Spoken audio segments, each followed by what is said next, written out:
자, 우리가 그 선지서를 이해하기 위해서는 정확하게 그 시대의 어떤 그런 배경적인 어떤 지식들이 없으면 그 정확하게 하나님이 왜 이런 말씀을 주셨고 또 그 이후에는 왜 이런 그 하나님의 어떤 경고대로 그런 집행이 있었는가 이런 거에 대해서 정확하게 이제 이해할 수가 없어요.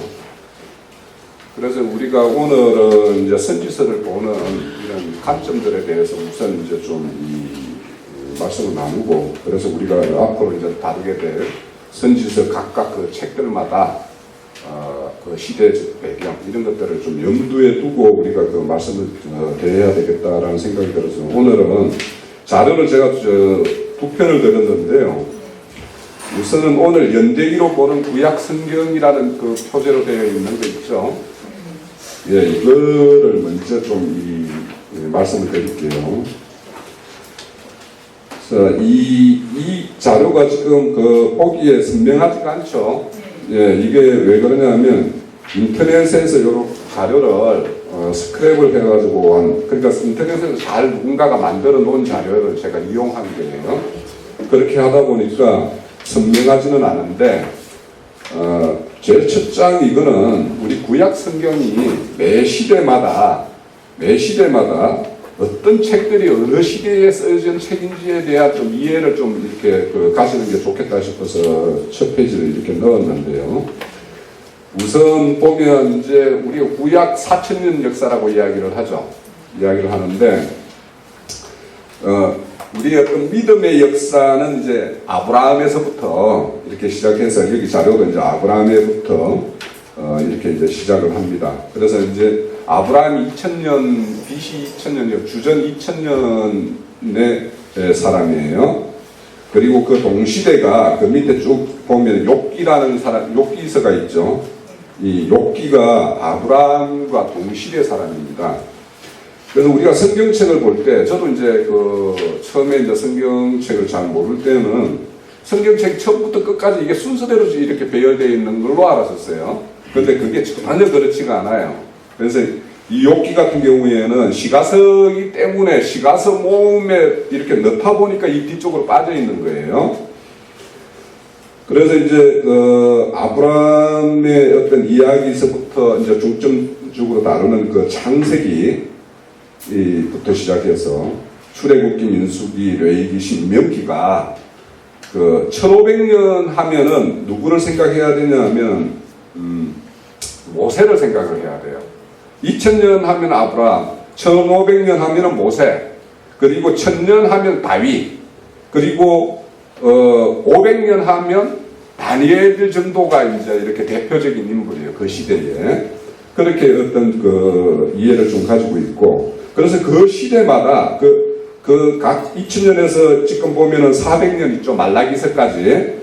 그때마다 그 책들이 어떤 연대별로 이렇게 표기가 되어 있죠. 그래서 이 순서대로 기록이 되어 있어요. 예? 그래서 이제 우리가 흔히 역대하 상하 끝나고 나면은 에스라, 에스더, 느헤미야가 나오잖아요. 그러니까 이 사람들도 이 책이 왜 그러면 앞에 이렇게 들어가 있냐? 책이 뭐냐면 역사서로 이렇게 묶여 있기 때문에 그래요. 그래서 요거는 뒷장에 가서 좀 더 말씀을 드리면 이제 이해가 되실 텐데, 실질적으로 에스라, 느헤미야, 에스더는 바벨론 포로로 잡혀갔다가 다시 귀환할 때 그 시기에 쓰여진 책들이에요. 다. 그러니까 시기가 되게 뒤쪽으로 오는 거죠. 자, 이렇게 말씀을 드릴 수가 있고, 그래서 이제 우리 구약이 우리가 29권으로 이렇게 우리 개신교 쪽에서는 이제 39권이라고 이야기하는데, 우리 전번에 형제님을 통해서 시편이 5권이라고 그러죠, 그죠? 그래서 이제 43권이 실질적으로 구약이다. 그래서 이제 신약 27권 해가지고 70권으로 딱 하기가 찬다, 이런 말씀을 해요. 이제 또 엄격하게 또 말하면 이게 사무엘 상하가 이게 다른 책이냐 같은 책이냐 이런 논란도 있기는 해요. 그리고 에스라하고 느헤미야가 이게 다른 책이냐 같은 책이냐 이런 어떤 이야기가 있기는 해요. 그래서 하나님께서는 이 70이라는 수를 채우고 있기 때문에 우리는 지금 책 배열에서 시편의 어떤 5건으로 되어 있는 이런 걸 정도로만 그렇게 이해를 하시면 될 것 같아요. 자, 그러면 이제 그 책들은 각 시대별로 이렇게 기록이 되어 있는데, 그 보면 이제, 위에 보면 호세아서, 아모스, 요나스 해가지고 그 세 권이 위에 딱 묶여 있죠. 여기 왜 이렇게 묶여 있냐 하면, 호세아서, 아모스는 북이스라엘과 관련된 선지자예요. 그리고 요나는 아수르와 관련된 선지자로 보냄을 받았던 사람들이에요. 그래서 이제 위쪽으로 이렇게 별도로 분리해 놨고, 나머지 이제 그 우리가 이 선지서를 흔히 애언서라고 말하기도 해요. 그래서 이게 신약에도 애언서 계시록이 제일 뒤에 있죠. 구약도 선지서를 애언서라고 해서 가장 뒤쪽으로 이렇게 17권 쭉 빠져 있는 거예요. 그래서 성경은 이렇게 구분을 하고 있다. 그리고 이제 그 밑에 보면은 오바댜서, 요엘서, 이사야서, 미가서 해가지고 쭉 이렇게 있는데, 요 책들은 어디에서 기록되어 있나 하면 남유다와 관련된 그 선지서들이에요. 그래서 이렇게 구분을 이렇게 하고 있다. 그렇게 좀 이해를 하시고, 자, 이걸 보시면은 이 책을 보면 하나님이 이 역사를 주관을 하고 계세요. 예? 이런 역사, 이게 실질적으로 이 각들 책들이 다 하나님의 역사에 관련된 책들이죠. 그래서 하나님은 매 역사를 주관하고 계시고, 또 매 시대에 하나님은 하나님의 사람을 세워서 하나님의 말씀을 이렇게 직접 이렇게 전달을 하고 계시고, 그리고 이렇게 궁극적으로는 이 매 시대의 경력을 통해서 이제 신약으로 오면 메시아 왕국이 이제 완성되는 이런 걸로 이렇게 볼 수가 있어요. 그런데 이제 여기에서 보면 하나만 더 이제 언급하면 동시대인데 똑같은 그 시대의 역사책 중에서 열왕기상과 열왕기하가 있죠, 그죠? 그리고 역대상이 있고 역대하가 있어요. 그런데 이제 역대상은 뭡니까? 다윗 시대 때와 관련된 어떤 역사만 이렇게 기록을 하고 있고, 역대하는 이제 이 열왕기 상하와 똑같은 어떤 그 시대를 배경으로 이렇게 기록을 하고 있는데, 똑같은 내용을 열왕기 상하가 있고 역대기로 이렇게 나눠 있는 거는 왕을 중심으로 기록한 그런 거는 열왕기고, 제사장 관점에서 그 어떤 역사 진행 사항을 바라본 그 기록들은 역대상하 이렇게 기록되어 있다. 그렇게 좀 이해를 하시면 될 것 같아요.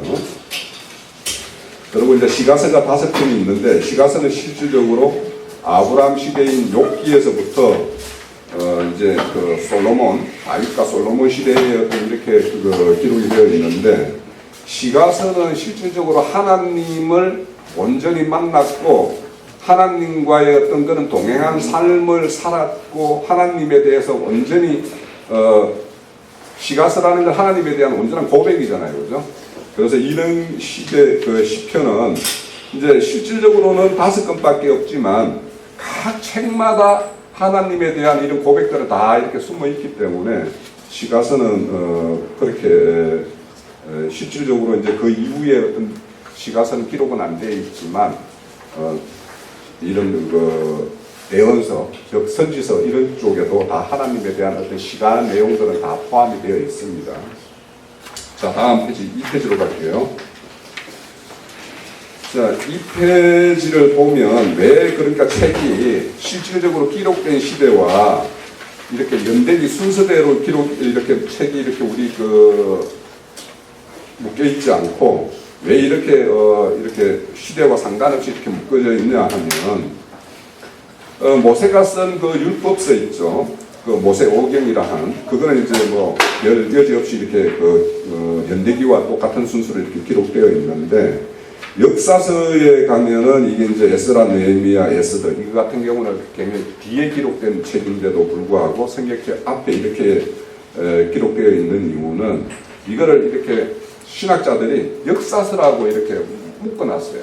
그러니까 이스라엘에 관련된 역사를 기록한 그런 책이다라고 해서 이렇게 묶었기 때문에 이렇게 앞쪽으로 온 거예요. 그리고 이제 시가서가 있고, 그래서 욥기라는 거는 2000년 전, 주전 2000년 전에 기록되었지만 이렇게 그 앞 시편에 묶여 있기 때문에 좀 뒤쪽으로 가 있는 거고.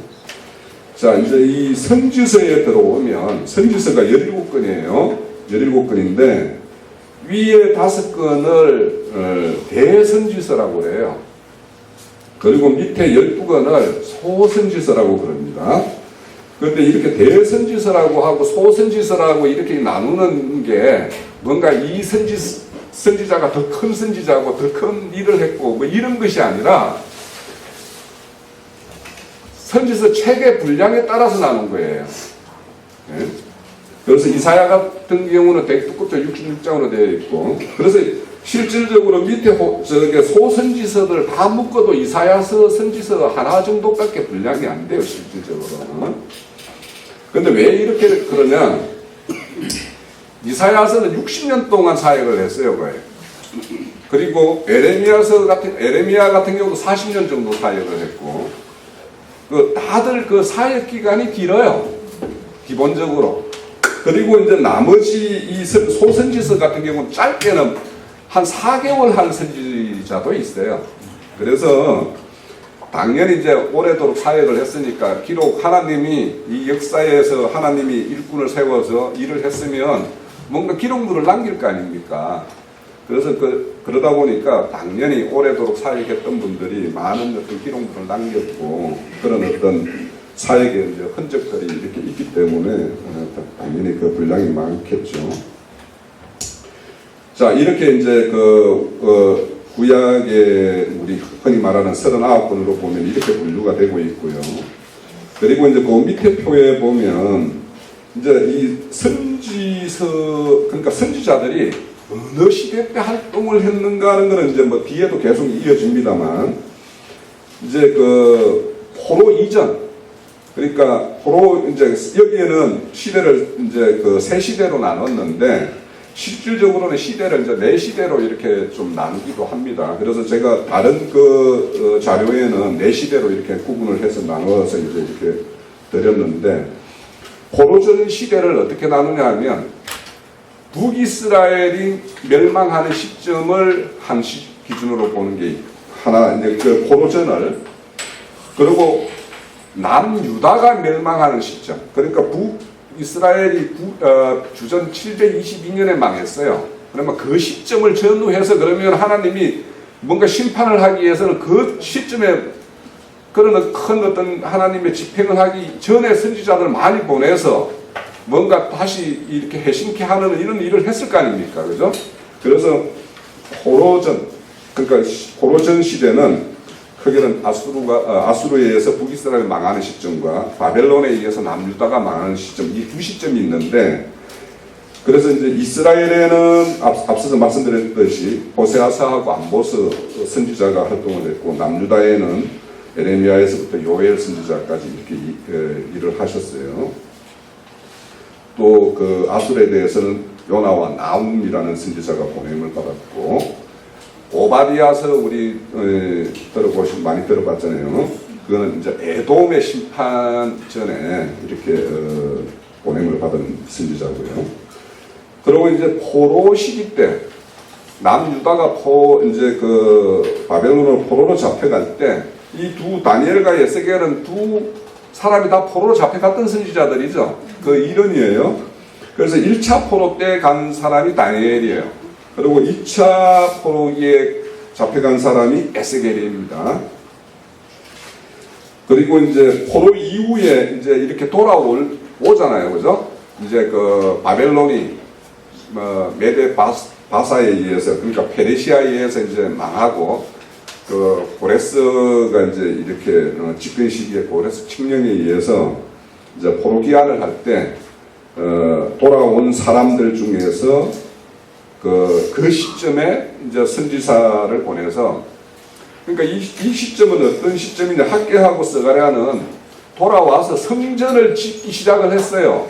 그런데 그 당시에 사마리아인가 뭐 이런 인들에 의해서 방해를 받아가지고 성전을 재건을 하는 게 중단이 되어 있었단 말이에요. 15년인가 16년 동안 이렇게 진행이 안 되고 있었어요. 그러니까 돌아온 게 536년인데 520년까지 성전이 재건이 안 되는 거예요. 그래서 그때 성전 재건을 촉구하기 위해서 하나님이 보낸 선지자가 학개와 스가랴예요. 그래서 이 두 사람에 의해서 이제 그 성전 재건이 이제 다시 되어서 516년, 그러니까 그로부터 한 4년 동안 걸려서 이제 성전 재건을 이제 마치죠. 그렇게 쓰임을 받았던 선지자고, 말라기 같은 경우는 우리 선지자 구약 성경 마지막 책인데 이거는 430년경. 그러니까 여기로부터도 한 더 100년 이후에 보냄을 받은 마지막 선지서를 남긴 선지자입니다. 네. 자, 그 다음 페이지, 이제 3페이지를 보면은요, 우리 그 선지자들 중에는 이렇게 선지서를 남긴 선지자가 있는가 하면 선지서를 별도로 책을 남기지 않은 선지자들이 있어요. 그 대표적인 게 뭐냐면 엘리야하고 엘리사예요. 이분 같은 경우는 이제 열왕기 상하 이런 데에서 이제 언급이 되어 있죠. 그렇지만 이제 별도의 어떤 선지서를 남기지는 않았습니다. 그래서 그 시기들, 그러니까 그래서 이런 것들을 제가 이제 그 자료를 이렇게 스크랩해서 올린 이유는 우리가 어떤 시대 흐름에 따라서 어떤 사람이 어떤 시대, 몇 년도, 대략 몇 년도 그때 어떤 활동을 했구나, 어디서 활동을 했구나, 이런 것들에 대해서 좀 이해를 가지라고 이런 자료를 이제 만들었습니다. 앞에 거하고 좀 중복되는 부분도 있어요. 그런데 이제 이렇게 눈으로 반아놓으면, 그림 도식표로 이렇게 반아놓으면, 아, 그때 그 그림에 어디쯤에 누가 있었는데 이런 이미지가 있다 보면 성경을 볼 때, 아, 그 시대는 이런 시대였구나, 이런 아마 이 연상이 될 거라고 봐요. 근데 이제 어제 그 자료를 이렇게 만들기는 좀 뭐 여러 날 전에 만들어 놔놓고 다시 이제 이 자료를 보면서 포로기한이 3차에 걸쳐서 포로기한이 되잖아요. 그죠? 거기 보면은 이제 3페이지 그 위에 보면은 기한이 이제 이루어지는데, 1차가 스룹바벨에 의해서 이제 스룹바벨이 이제 유대 총독으로 이렇게 세움을 받아서 이제 포로 잡혔던 사람들을 데리고 이렇게 기한을 합니다. 이때 이제 주어진 숙제가 뭐냐 하면 성전 재건이었어요. 스룹바벨. 그래서 스룹바벨 성전이죠. 그죠? 다시 재건된 게. 그런데 이제 이 스룹바벨 성전하고, 그러니까 이게 포로도 3차에 가서 3차에 걸쳐 잡혀가요. 그죠? 1, 2, 3차에 걸쳐 잡혀갑니다. 그런데 기한도 3차에 대해서 이렇게 걸쳐서 이렇게 기한이 돼요. 그런데 이게 보면 1차 기한이 스룹바벨에 의해서 성전 재건이 이루어지고 2차 에스라에 의해서 이렇게 포로 기한이 되는데, 이 에스라는 학사예요. 학사, 율법사. 율법에 대해서 아주 통통한 분이에요. 이분이 와가지고 하는 일이 뭐냐면 공동체의 그 무너진 어떤 율법 체계를 다시 세우는 어떤 일을 해요. 그리고 이제 3차에 느헤미야가 와서 뭘 하냐면 성벽을 쌓는 일을 한단 말이에요. 중건을 해요. 그래서 이게 우리가 3차에 잡혀가는 것도 좀 생각을 해볼 게 있어요. 영과 홍과 몸의 어떤. 그리고 이렇게 3차에 걸쳐 기한해서 온전한 성벽을 쌓는다라는 것은 이제 외부에 의해서 어떤 방어벽이 다 이렇게 구축되는 거 아니에요? 그래서 이게 어제 보면서, 야, 이게 영의 거듭남과 혼의 구원과, 영의 몸을 온전히 입는 것과 뭔가 이렇게 관련이 있나, 이런 생각이 좀 들었어요. 자, 이렇게, 위에 표는 좀 보고, 그 밑에 보면은 이제 똑같이 포로 이전, 포로기, 또 포로 이후에 선지자들이 이렇게 세움받았는데, 여기 보면 이제 대략 몇 년도에 이렇게 활동을 했다라는 게 나오죠. 그죠? 보면 아모스는 760년도 BC입니다. 다 주전. 760년에서 750년 사이에 활동을 했다. 근데 이게 학자들마다, 이 기록마다 조금씩 다 차이가 있어요. 그래서 그거는 대략 그 정도로 이렇게 이해를 좀 하시면 되고, 제일 기록 시기에 대해서 논란이 많은 게 뭐냐 하면, 포로기 이전 선지자 중에서 오바디아서입니다. 오바디아서에는 거기에 기록 내용들 중에서 이게 바벨론에 의해서 남유다가 완전히 멸망을 당할 때 그때 에돔 애들이 그걸 보고 막 기뻐하고 이렇게 한 그런 게 있단 말이에요. 그래서 이 기록이 실질적으로 선지자가 본 것을 기록한 내용이냐 아니면은 840년, BC 840년, 그러니까 그 남유다가 멸망하기, 그러니까 뭐 300년 거의 그 정도로 전에 애언적으로 기록한 거냐, 거에 대해서 논란이 있어요. 근데 저는 개인적으로 이게 모든 게 그 선지서는 애언이라는 내용이 다 포함이 되어 있기 때문에 장래에 있을 어떤 심판에 대한 이런 내용들이 있기 때문에 이거는 840년쯤으로 보는 게 맞는 게 아닌가 이런 좀 그 의견을 가지고 있어서 저는 이게 모든 기록을 840년에 맞춰서 다 이렇게 그 자료를 정리를 하고 있습니다. 그래서 그런 자료들만 또 취합을 했어요, 제가.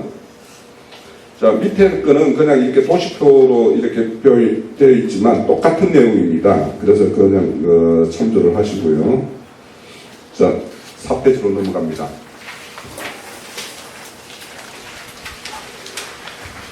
자, 제일 위에 박스에 있는 그 자료는 똑같이 어떤 북이스라엘에서 활동했는가, 남유다에서 활동을 했는가, 이방인을 위한 어떤 보냄을 받은 사역자인가, 이런 거에 대한 어떤 구분표라고 보시면 되고요. 그리고 두 번째 박스에 아수르 시대, 갈대아 시대, 갈대아라는 것은 바벨론 시대죠. 포로 시대, 포로 후기 시대, 그 각 시대마다 활동했던 선지자들을 이렇게 나눈 것으로 보면 되고요. 그 앞선 것들을 좀 종합한, 정리한 표입니다. 그리고 이제 그 주전 몇 년도에 대략 활동한 것인가가 세 번째 박스에 있고, 그리고 이제 네 번째 그 마지막 박스는 그 선지자들이 출신이 어떤 출신이냐. 그러니까 아모스 같은 경우는 그냥 그 목자예요, 목동. 목 취급을 했던 사람이고 또 뽕나무를 재배했던 사람이다, 이렇게 소개를 하고 있어요. 그리고 이제 그 미가 같은 경우는 평민이었고, 이사야서, 다니엘서, 스바냐서 이런 사람들은 왕족이고 귀족이었다라는 거죠. 그리고 그 에레미야하고 에스겔서, 하박국, 스가랴, 말라기 이런 사람들 보면은 성전 중심으로 뭔가 내용을 전개를 하고 있어요. 그래서 이 사람들이 왜 그러냐면 제사장 레위 지파이기 때문에 그런 어떤 성전 중심으로 이렇게 내용들이 많이 기록을 하고 있다라고 보시면 되고, 그리고 요엘과 학계 같은 사람은 또 호세아 이런 사람들은 신분에 대해서 명확하게 이렇게 설명하고 있지 않습니다. 그래서 이 사람이 뭐 어떤 출신인지 알 수가 없어요. 그러고요. 그다음에 이제 그 밑에 표들을 보면 이제 이 선지서들을 볼 때 그 시대 때 어떤 왕이 이렇게 통치를 하고 있었는가, 이런 것들에 대해서 연도와 왕과 그 사람이 활동했던 그 지역이 어디였고, 그리고 그 말씀 구절들은 어느 구절들을 참조해서 좀 이렇게 그 선지서에 대해서 이해를 하려면 선지서 외에 그 열왕기나 뭐 이런 다른 기타 자료에서 찾아보려면 어디에서 찾아봐야 되는가 하는 그 참조 구절들을 이렇게 정리한 자료입니다. 그래서 요거는 꼭 이제 집에서 이렇게 선지서를 볼 때 사전에 이 선지서의 어떤 배경이 어떤 시대였고 어떤 왕이 통치했는데 그때는 어떤 사건들이 있었는지 이런 거에 더 찾아보려면 그 참조 구절들을 좀 이렇게 참조하시면 돼요. 다음 이제 그 5페이지 그 밑에 보면 선지서 요약이 있는데요.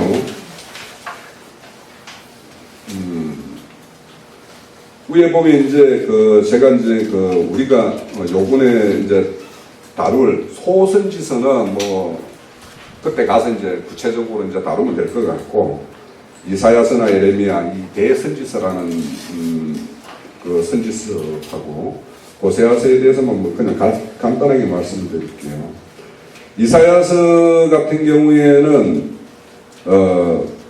그 밑에 표에 그 앞에 이제 동그라만 표가 하나 되어 있죠. 그걸 보면은 두 번째에 보면 이사야서 같은 경우는 10대 우시아가 죽는 그해에 이제 그 선지서로 부름을 받아가지고 14대까지 머나세에 의해서 이 순교를 당했죠, 그죠? 이사야 선지자가. 그래서 약 60년 동안 선지서 역할을 했어요. 근데 이제 이분 같은 경우에 보면은 그 이사야서 20장 같은 데 보면 앞으로 너희들이 바벨론의 포로가 되어 가서 이렇게 잡혀가게 되면 너희들이 여기서 돌이키지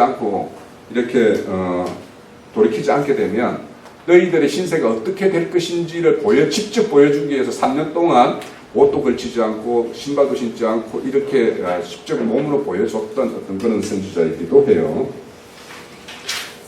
그래서 이 시대 때는 이제 그 이사야에서는 북이스라엘이 망하기 전에 활동을 했기 때문에 북이스라엘에 대한 어떤 이런 경고도 내용에 포함되어 있고, 그리고 이제 중점은 남유다에 대한 어떤 이런 내용으로 기록되어 있습니다. 우리 예레미야는 이제 우리가 예레미야 애가를 통해서 대략 그 예레미야 선지자가 어떤 사람이었는지, 예레미야 선지자는 눈물의 선지자라고 그러잖아요, 그죠? 네.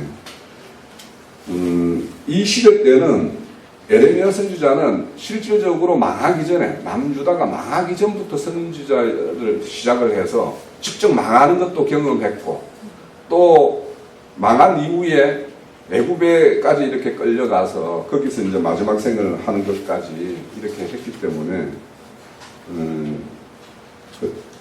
참 오래도록 그 참혹한 실질적인 것들을 경험한 분들이고, 그 이전 선지자들은 이렇게 될 것이다 예언을 하고 그 일이 직접 못 보고 돌아가신 분들이 대부분인데, 이분은 이제 모든 걸 경험을 직접 했던 거죠. 그런 선지자입니다.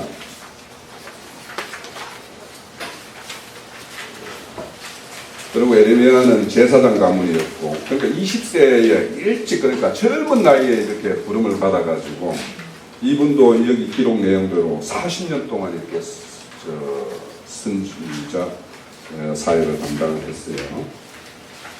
이 예레미야 애가 같은 경우에는 이제 예루살렘 함락 직후에 기록된 거예요. 이제 남유다가 멸망한 다음에 그 어떤 통절함을 직접 시가로서 이렇게 기록한 내용인데, 요즘에 우리가 애가는 이제 형제님을 통해서 강론을 듣고 있긴 있으니까요.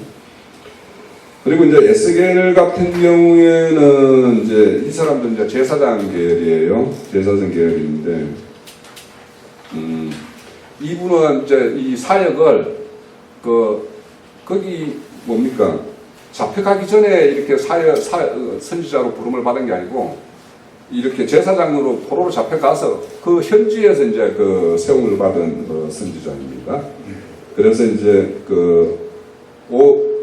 포로로 잡혀간 게 598년인가니까 그에서 5년 이후에 선지자로 부름을 받아서 북이스라엘 그 포로지에서 이렇게 선교 활동을 했던 분이죠.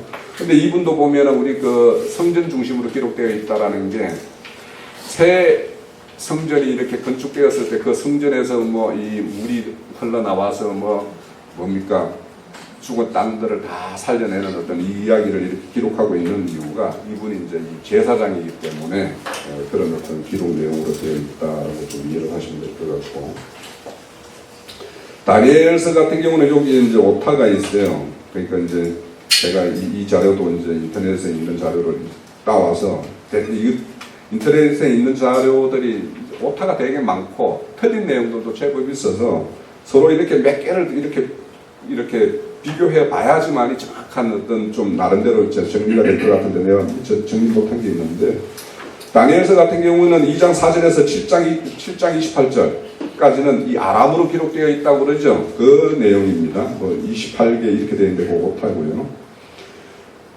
그리고 이제 다니엘 같은 경우는 1차 포로기 때 이렇게 잡혀가가지고 이제 기한이 이루어지고 제국이 바뀌는 거, 바벨론 제국에서 페르시아 제국으로 제국이 바뀌는 어떤 그런 역사까지 직접 목도하고 했던 사람이에요.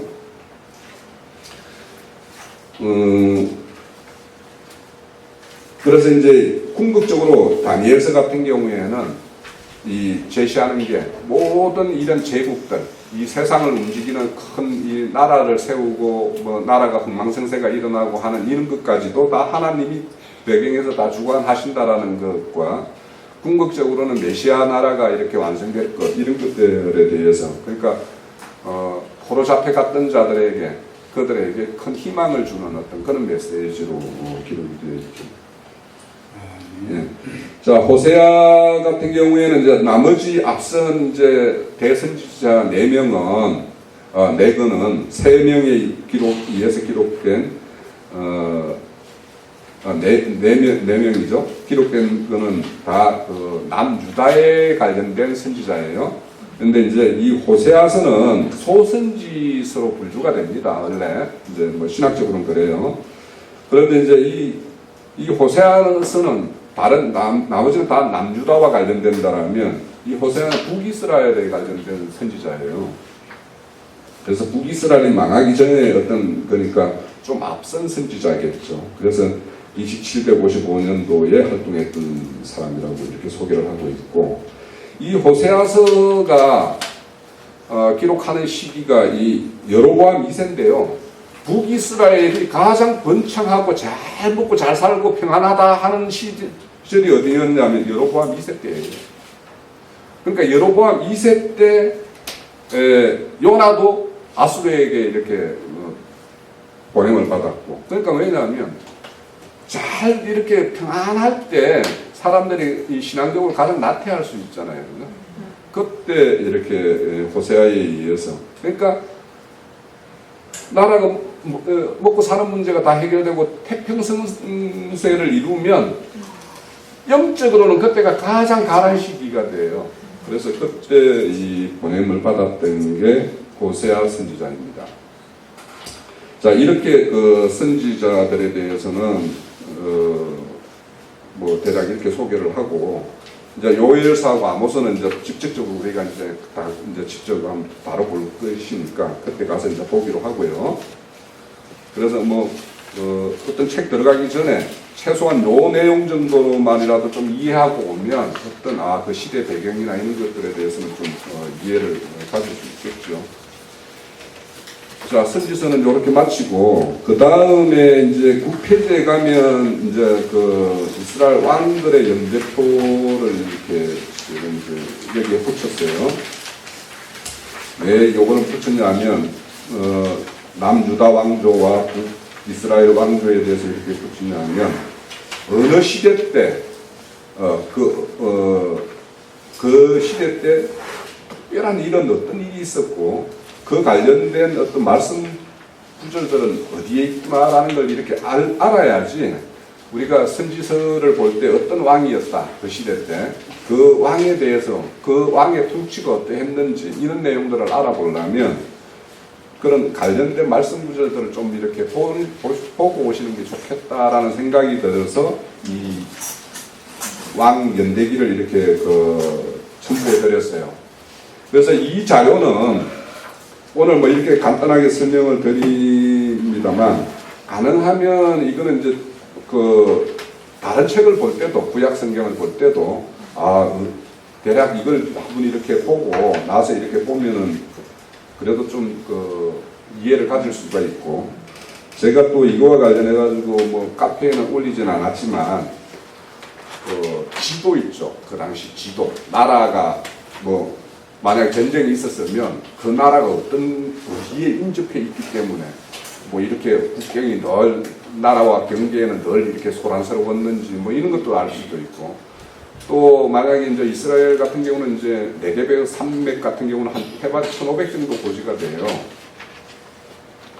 그래서 이제 그런 어떤 고지들 그러니까 지형적으로 그런 것들을 알면 오바댜서에서 너희 독수리가 뭔가 이 낭떠러지, 높은 낭떠러지에 이렇게 둥지를 틀고 있는 것과 같이 막 이런 표현들이 나와요. 왜 그런 표현을 하고 있는지. 그러니까 이 오바댜는 이제 에돔의 어떤 심판을 경고하기 위해서 보낸 선지자인데, 그러면 에돔이 도대체 어디에 있고, 거기가 어떻게 이런 표현들을 하는지, 그런 것들도 이렇게 지도 같은 것들을 이렇게 보면, 그러니까 지도도 보면 이제 등고선이 이제 막 산 표시가 이렇게 잘 돼 있는 이런 것들을 보면 여기가 이렇게 산악 지역이어서 자기들 스스로 이렇게 높은 산지니까 그게 자연 요새가 되잖아요. 외부 침략에 대해서. 그러면 이런 것 때문에 에돔이 이렇게 교만하게 굴었구나. 뭐 이런 것들도 이제 추측해 볼 수 있고. 그래서 이렇게 성경을 이해하는 데는 그런 어떤 배경적인 것들이 좀 필요하고요.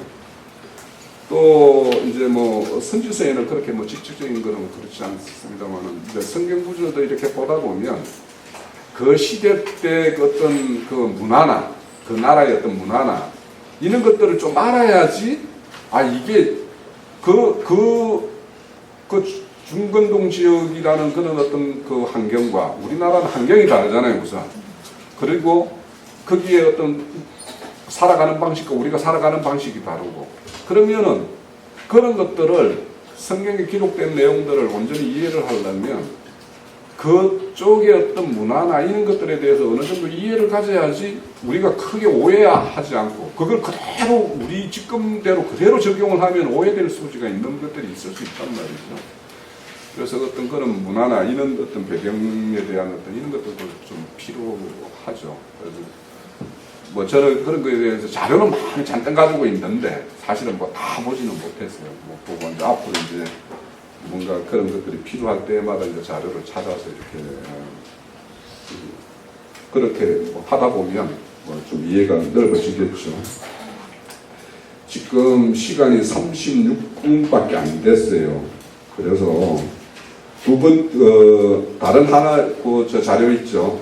요거 잠깐만 하고 한 40분 꼭 시간을 채워야 될 건 아니니까 뭐 잠깐만 더 하고 뭐 일찍 마치도록 하죠.